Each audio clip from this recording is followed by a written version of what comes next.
que tenía un amante. Este amante decía ser un escudero, pero la mujer estaba llorando porque su amante escudero tenía que marcharse a la guerra. Pero él le hizo una promesa y le regaló un anillo y le dijo que volvería después de la guerra para casarse con ella.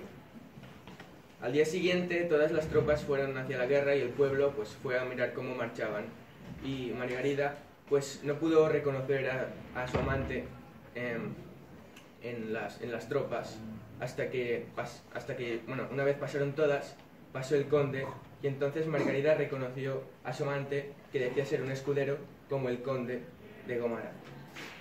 Entonces pasó un tiempo y una vez ganada la guerra, el conde nunca regresó como había prometido.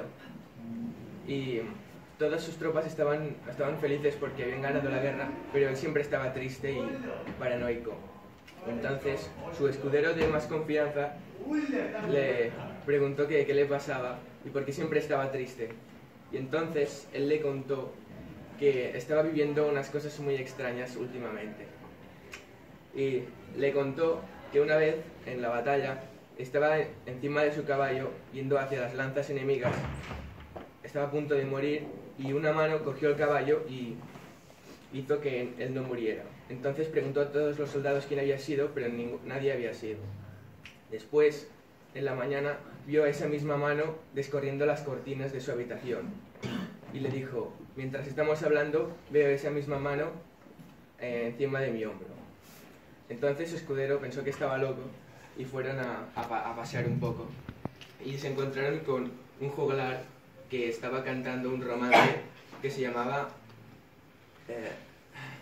el romance de la mano muerta,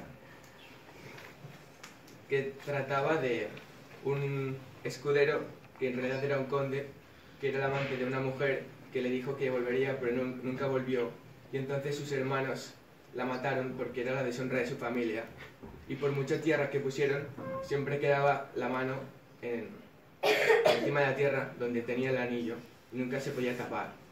Entonces el conde, al escuchar este romance, supo que estaban hablando de su Margarida, así que regresó a casa y se casó con su cadáver. Entonces pudieron enterrar la mano para siempre, y donde estaba su cadáver siempre salían margaritas. Y eso.